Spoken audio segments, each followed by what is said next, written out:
Doa dimulai.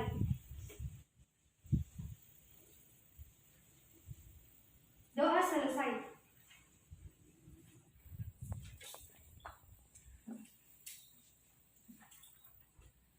Baik anak-anakku, sebelum memulai pembelajaran, Ibu akan mengecek kehadiran kalian. Saat Ibu menyebutkan nama kalian, silahkan angkat tangan ya.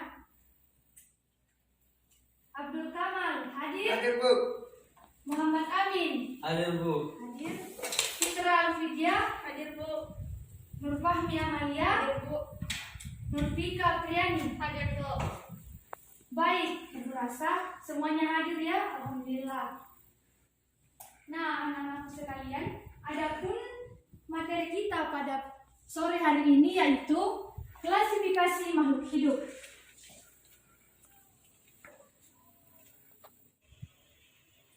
Nah, anak-anak, adapun kompetensi dasar yang akan kita pelajari pada hari ini yaitu menjelaskan prinsip-prinsip klasifikasi makhluk hidup dalam 5 kingdom. Adapun indikatornya yaitu menjelaskan pengertian klasifikasi, menjelaskan tujuan klasifikasi makhluk hidup, menjelaskan dasar dan prinsip klasifikasi makhluk hidup, dan menentukan aturan penulisan spesies dengan sistem binomial nomenklatur. Nah, anak-anakku, Ibu yakin kalian semua pernah ke pasar. Dapatkah kalian menjelaskan bagaimana tata letak dari buah-buahan yang ada di pasar? Apakah buah-buahan tersebut diletakkan secara bercampur atau dipisah-pisah? Nah, dari anak-anakku ada yang bisa menjawab? Ada yang bisa menjawab? Saya, Bu. Terlebih dahulu saya persilakan kepada Fahmi. Menurut saya, buah-buahan di pasar diletakkan secara terpisah-pisah. Nah, betul sekali. Dan sekarang ada yang bisa memberikan contoh dari jawaban teman kalian? Ada yang memberikan contoh? Kalau tidak ada yang menjawab, Ibu akan tunjuk. Saya, Silahkan, Ika. misalnya rambutan dengannya rambutan, salad dengan buah salad. Nah, betul sekali jawaban dari teman kalian. Sekarang Ibu akan bertanya kembali. Ada yang tahu apa sih manfaat buah-buahan tersebut dikelompokkan? Ibu, Silahkan, Fitra. untuk memudahkan memilih buah-buahan yang akan dipilih. Betul sekali jawaban dari teman kalian. Materi kita pada hari ini berkaitan dengan apa yang disampaikan tadi, yaitu klasifikasi makhluk hidup. Klasifikasi sendiri merupakan pengelompokan. Jadi klasifikasi makhluk hidup merupakan pengelompokan makhluk hidup berdasarkan persamaan dan perbedaan ciri-ciri yang dimiliki. Nah, untuk bagian kedua yaitu tujuan klasifikasi makhluk hidup. Tujuan klasifikasi makhluk hidup itu ada 4. Yang pertama, untuk memudahkan proses mempelajari makhluk hidup. Kemudian yang kedua, mengetahui hubungan kekerabatan makhluk hidup. Yang ketiga, membedakan makhluk hidup yang satu dengan makhluk hidup yang lainnya. Kemudian yang keempat, memberikan nama makhluk hidup yang belum diketahui namanya. Adapun dasar-dasar klasifikasi makhluk hidup yaitu didasarkan atas persamaan dan perbedaan ciri-ciri yang dimiliki, dan yang kedua adalah persamaan morfologi dan anatominya. Morfologi sendiri merupakan bentuk tubuh yang dapat kita amati secara langsung, sedangkan anatomi itu adalah alat bagian tubuh atau bagian dalam dari tumbuhan itu sendiri. Sistem klasifikasi makhluk hidup itu terdiri atas 3. Ada sistem alamiah, ada sistem artifisial atau sistem buatan, dan ada sistem filogenetik. Sistem alamiah didasarkan pada hubungan kekerabatan atau banyaknya persamaan sifat morfologinya. Contohnya pada hewan berkaki 2, ada juga hewan yang bersayap. Dan yang kedua adalah sistem artifisial atau sistem buatan. Sistem ini didasarkan pada tujuan praktis. Misalnya, jahe atau kunyit dikelompokkan sebagai tanaman obat. Dan yang ketiga adalah sistem filogenetik. Sistem ini mengklasifikasikan makhluk hidup berdasarkan sejarah asal-usul makhluk hidup dan kekerabatannya. Nah, di sini dapat kalian lihat ada tingkatan taksonomi. Untuk tingkatan tertinggi ada kingdom atau kerajaan. Kemudian ada divisi atau filum, kelas, ordo, famili, genus, dan spesies. Dari kingdom ke spesies, maka kesamaan ciri-ciri yang dimilikinya itu semakin banyak. Sedangkan dari spesies ke kingdom, jumlah anggotanya makin banyak. Dengan kata lain, ciri-ciri yang dimilikinya itu hampir tidak sama. Di sini ada pertanyaan? Tidak ada. Tidak ada. Baiklah, Ibu rasa kalian sudah mengerti. Selanjutnya, pada sistem 5 kingdom terdiri atas kingdom Monera, kingdom Protista, kingdom Fungi, Plantae, dan Animalia. Nah, untuk kingdom Monera terdiri atas bakteri dan ganggang. Gambarnya dapat kalian lihat pada gambar yang Ibu berikan ini. Nah, di sini dapat kalian lihat ada gambar bakteri dan juga ganggang. Untuk gambar bakteri sendiri di sini, bakteri ini merupakan prokaryotik, artinya tidak memiliki inti sel. Bagian-bagiannya itu ada dinding luar, ada dinding dalam, ada DNA, ada flagel, dan ada plasmid. Dapat kalian lihat pada gambar ini. Kemudian di sini ada ganggang. Ganggang juga merupakan prokaryotik, di mana ganggang ini tidak memiliki inti sel. Dia berwarna hijau karena ganggang ini mengandung klorofil. Untuk kingdom yang kedua yaitu kingdom Protista, terdiri atas protozoa dan alga. Dapat kalian lihat pada gambar ini. Di sini ada gambar protozoa dan juga alga, khususnya pada alga merah. Alga ini dikelompokkan berdasarkan pigmen warnanya.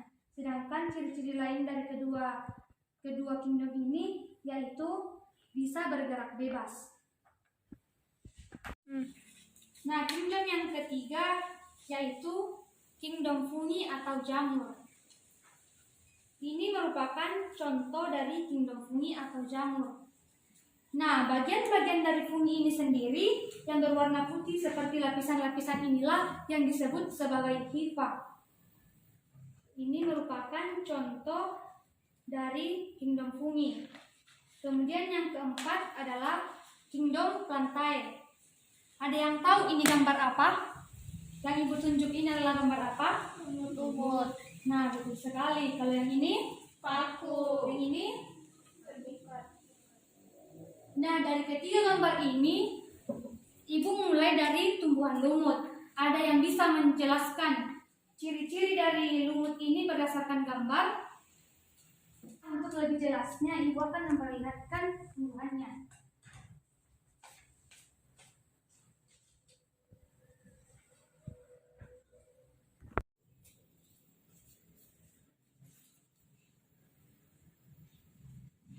Nah, di sini Ibu menyediakan beberapa tumbuhan.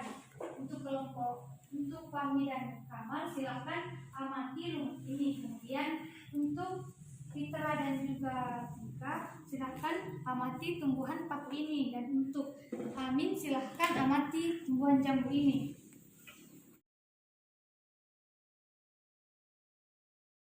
Nah, setelah kalian mengamati tumbuhannya di depan kalian, Ibu minta perwakilannya untuk menjelaskan ciri-ciri yang dapat kalian amati. Untuk yang bagian lumut, Ibu persilahkan kepada Kamal. Ciri-ciri dari lumut. 1. Akar, batang, dan daun tidak dapat dibedakan. 2. Berkembang biak dengan spora. Nah, betul sekali jawaban dari teman kalian. Lumut ini, akar, batang, dan daunnya itu tidak dapat dibedakan. Dan dia berkembang biak dengan menggunakan spora. Selanjutnya untuk paku-pakuan. Siapa yang bisa menjawab? Silakan Fitra. Ciri-ciri dari paku-pakuan. Akar dan batang sudah jelas dan juga berkembang biak dengan spora, dan daun mudanya bergulung. Bisa ditunjukkan pada tumbuhan tersebut? Yang mana daun menggulungnya? Kemudian yang mana sporanya? Nah, betul sekali. Dan kemudian yang ketiga yaitu tumbuhan berbiji. Ibu persilakan kepada Amin. Ciri jambu yang saya amati, akar, batang, dan daunnya jelas. Jambu ini termasuk monokotil atau berkeping biji satu. Bentuk daunnya menyirip. Nah, betul sekali jawaban dari kalian bahwa kingdom plantae ini terdiri atas 3, yaitu ada lumut atau brepita, paku atau pteridopita, dan tumbuhan berbiji atau spermatopita. Nah, tumbuhan berbiji ini kembali dibagi menjadi 2, ada yang monokotil dan ada yang dikotil. Monokotil sendiri merupakan tumbuhan yang berbiji yang keping bijinya itu hanya 1, dan untuk dikotil merupakan tumbuhan yang berkeping 2. Contohnya, ada yang bisa memberikan contoh sebelum Ibu menjelaskannya? Baik, kalau tidak ada, Ibu akan menjelaskan. Nah, di sini contoh dari tumbuhan monokotil itu dapat kita lihat, ada jambu, ada jagung, dan lain sebagainya. Kemudian yang dikotil dapat kita lihat pada tumbuhan tomat. Saat kita membuka bijinya, maka bijinya itu akan terbelah 2. Dapat juga kita lihat pada tumbuhan mangga. Dan untuk kingdom yang yaitu kingdom Animalia. Di sini terdiri atas 2, ada invertebrata dan ada vertebrata. Invertebrata ini merupakan hewan yang tidak memiliki tulang belakang, sedangkan vertebrata adalah hewan yang memiliki tulang belakang. Contoh hewannya dapat kalian lihat pada gambar.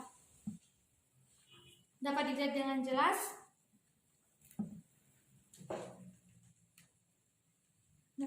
Sekarang Ibu akan menunjuk kalian satu persatu dan kalian harus menjawab hewan yang Ibu sebutkan itu termasuk ke dalam kingdom apa. Itu Kamal, hewan kelinci termasuk ke dalam kingdom apa? Menurut saya, kelinci termasuk kingdom Animalia. Sudah benar? Ibu. Kemudian untuk Fahmi, bintang laut termasuk ke dalam kingdom apa? Kingdom Animalia. Yaitu Invertebrata. nah, benar. Selanjutnya untuk Fitra, Ibu akan memberikan tanaman yaitu mangga. Menurut Fitra, apakah kingdom mangga itu? Kingdom Plantae. Nah, betul sekali. Untuk Nurfika, gambar yang Ibu berikan ini merupakan kingdom apa? Kingdom Protista. Yaitu, Alga. menurut kalian apakah jawaban Nurfika sudah benar? Nah, Nah, untuk yang terakhir yaitu Amin. Amin, Ibu memberikan gambar, ada gambar bakteri. Nah, bakteri ini merupakan kingdom apa? Protista. Nah, itu tadi jawaban dari teman kalian, Amin. Nah, menurut kalian, apakah jawaban Amin sudah benar? salah. Nah, siapa yang bisa memberikan jawaban yang benar? Silakan angkat tangan. Siapa? Saya Silakan Fitra, jawabannya apa? Kingdom Monera. Nah, benar sekali, jawabannya itu adalah kingdom Monera. Materi terakhir yaitu binomial nomenklatur. Tapi sebelumnya Ibu ingin bertanya, apakah dari materi tadi, apakah kalian sudah paham?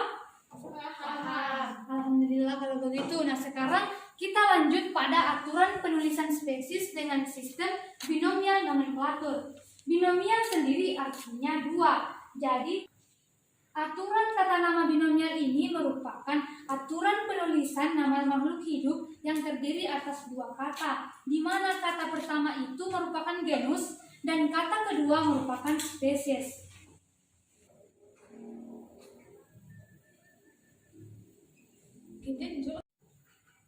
Perhatian anak-anak, perhatiannya ke papan ya. Nah, di sini ada padi dengan nama Latin Oryza sativa. Untuk penamaan binomial nomenklaturnya terdiri atas 2 kata, yaitu Oryza dan sativa. Oryza ini merupakan genus dan sativa ini merupakan spesies.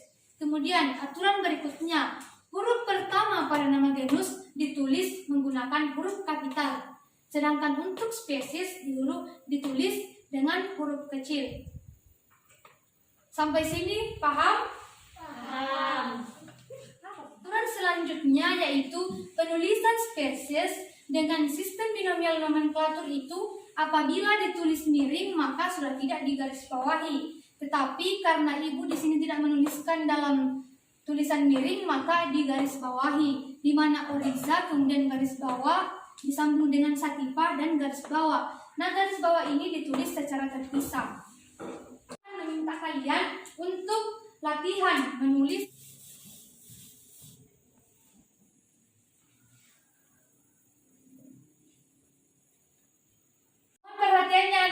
Kemudian di sini ibu akan menunjuk kalian satu persatu untuk menuliskan nama Latin dari ketiga tumbuhan ini.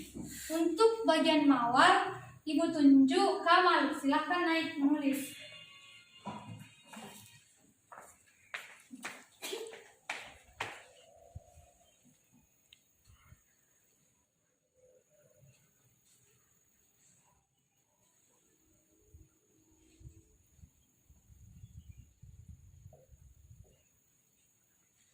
Nah, terima kasih. Nah, di sini jawaban dari teman kalian Kamal, Rosa hibrida. Nah, untuk tanaman kedua, ibu persilahkan kepada Amin untuk naik menuliskannya. Silakan.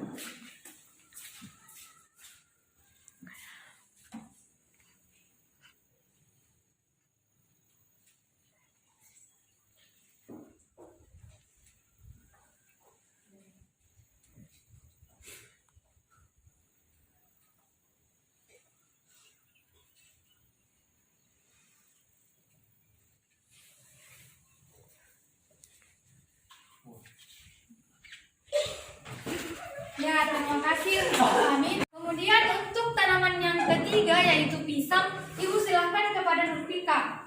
Silahkan.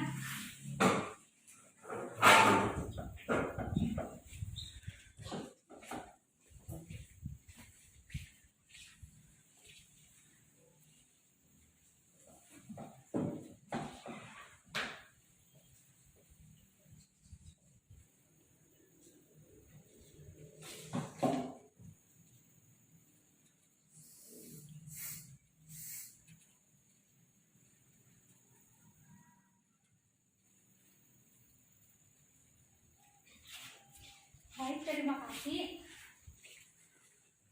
Nah, dari ketiga contoh di atas, apakah menurut kalian penulisan ini sudah benar? Yang pertama untuk tanaman mawar. Apakah penulisan Rosa hibrida ini sudah benar? Salah. Nah, ada yang bisa memperbaiki? Jawaban ini sudah benar tapi kurang tepat.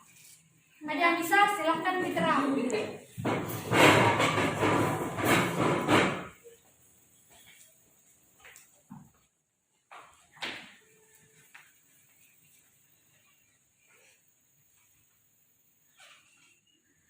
Nah, ini adalah jawaban dari teman kalian Fitra. Jawaban ini sudah benar. Kemudian untuk mangga, ada yang bisa memperbaiki jawabannya ini? Saya. Silahkan Fahmi.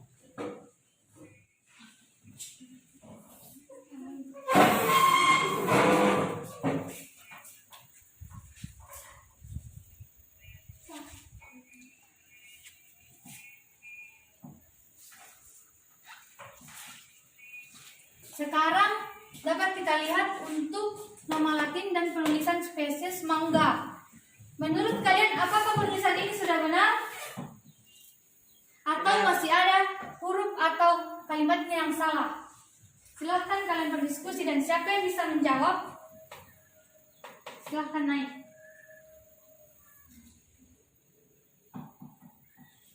Ada yang bisa? Ada yang bisa?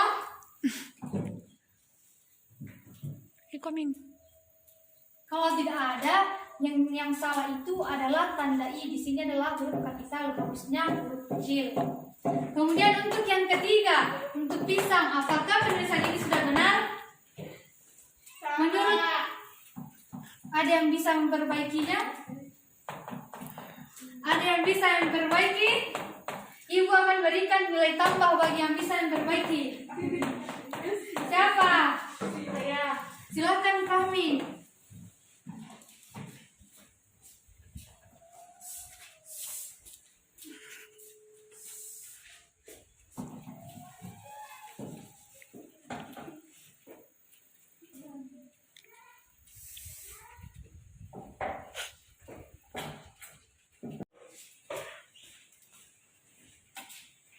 Nah, ini adalah jawaban dari teman kalian Fahmi. Menurut ibu ini sudah benar. Nah, dari ketiga contoh tanaman ini, apakah kalian sudah paham terkait penulisan spesies? Paham. Baiklah, untuk selanjutnya Ibu akan membagikan kalian LKPD untuk dikerjakan. Nah, di sini Ibu akan membagikan kalian lembar kerja. Terlebih dahulu Ibu akan lembar kerjanya hanya 3. Di sini Ibu akan membagi kalian. Untuk Kamal silahkan duduk di samping Amin.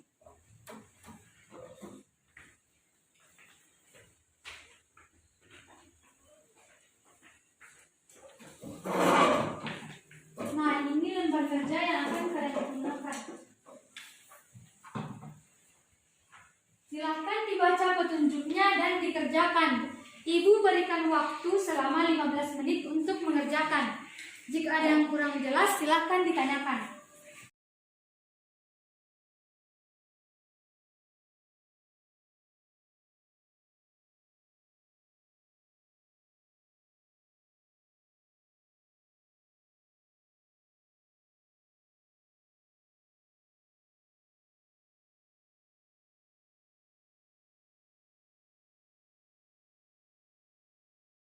Anak-anak, waktunya sudah habis. Sekarang Ibu akan mempersilahkan kalian untuk menjelaskan jawaban dari apa yang kalian kerjakan. Untuk nomor 1, Ibu persilahkan kepada kelompok Nutika dan Fitra. Siapa yang akan menjelaskan jawaban nomor 1? Silahkan, Tika. Nomor 1, tuliskan pengertian klasifikasi dan apakah yang menjadi prinsip pengklasifikasian makhluk hidup. Jawabannya, klasifikasi makhluk hidup merupakan pengelompokan makhluk hidup berdasarkan persamaan dan perbedaan yang dimilikinya. Kemudian dasar-dasar klasifikasi makhluk hidup yaitu sistem artifisial, sistem alamiah, dan sistem filogenetik. Nah, itulah jawaban dari teman kalian, Tika. Apakah jawabannya sudah benar? Benar. Nah, selanjutnya untuk nomor 2, siapa yang bisa menjawab? Kepada Fitra, silakan. Tuliskan 2 tujuan dari sistem klasifikasi makhluk hidup. Jawabannya, 1. Untuk memudahkan proses mempelajari makhluk hidup.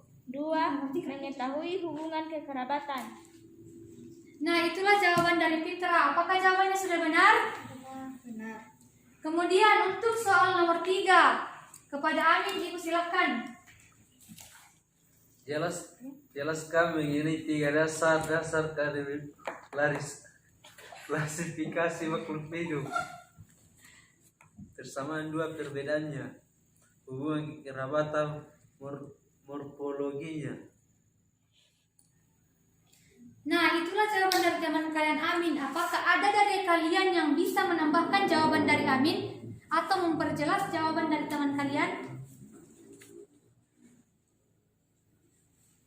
Saya. Silahkan. Jelaskan mengenai 3 dasar-dasar klasifikasi makhluk hidup. Jawabannya, 1. Berdasarkan persamaan dan perbedaan ciri yang dimilikinya. 2. Berdasarkan ciri bentuk, tubuh, dan alat dalam tumbuh dan 3. Berdasarkan manfaat, ukuran, tempat hidup, dan cara hidupnya. Nah, betul sekali jawaban yang ditambahkan oleh teman kalian, Fitra. Selanjutnya untuk soal nomor 4, siapa? Saya. Kepada kami, silahkan. Bagaimanakah aturan dalam tata nama binomial nomenklatur, dan tuliskan spesies buah ini sesuai dengan aturan tata nama tersebut. Terdiri dari 2 kata. Kata pertama adalah genus dan kedua spesies. Huruf pertama pada kata pertama menggunakan huruf kapital dan huruf pertama pada kata kedua menggunakan huruf kecil. Menggunakan garis miring. Bila tidak menggunakan garis miring, maka menggunakan garis bawah di tiap katanya. Nah, betul sekali jawaban dari teman kalian. Apakah kalian semua berpendapat sama? Ya. Baik, untuk soal nomor terakhir yaitu soal nomor 5. Siapa yang mau menjawab? Saya. Kepada Kamal, Ibu silahkan. Perhatikan skema tingkatan klasifikasi makhluk hidup berikut ini.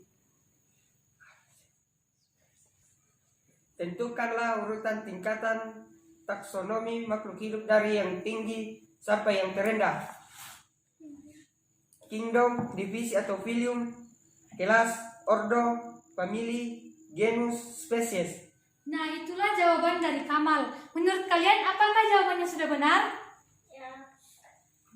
Baiklah, Ibu rasa kalian semua sudah paham. Silahkan LKPD-nya dikumpul ke Ibu.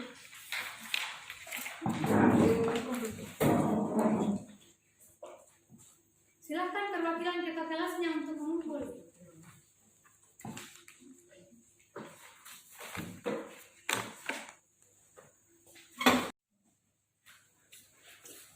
Nah, itulah tadi pemberian materi dari Ibu untuk hari ini. Dan sebelum kita mengakhiri pembelajaran, Ibu akan mempersilahkan kepada kalian. Mungkin ada yang bisa menyimpulkan materi kita pada sore hari ini. Kepada kami, Ibu silahkan. Yang dapat saya simpulkan adalah klasifikasi makhluk hidup merupakan pengelompokan makhluk hidup berdasarkan persamaan dan perbedaan yang dimilikinya. Dasar-dasar klasifikasi makhluk hidup yaitu sistem artifisial atau sistem buatan, sistem alamiah, dan sistem filogenetik. Tingkatan taksonomi yang ada yaitu kingdom, divisi atau filum, kelas, ordo, famili, genus, dan spesies. Sistem 5 kingdom yaitu kingdom monera, kingdom protista, kingdom fungi, kingdom plantae, kingdom animalia. Nah, mungkin cukup jelas dari penjelasan teman kalian ya. Nah, sebelum kita mengakhiri pembelajaran pada hari ini, ada baiknya kita berdoa sesuai dengan kepercayaan dan keyakinan kita masing-masing. Doa dimulai. Doa selesai. Amin. Demikianlah pemaparan materi untuk malam hari ini, yaitu materi klasifikasi makhluk hidup. Kurang lebihnya mohon dimaafkan. Terima kasih atas perhatiannya dan tetap jaga kesehatan dengan mematuhi protokol kesehatan. Assalamualaikum warahmatullahi wabarakatuh. Waalaikumsalam warahmatullahi wabarakatuh.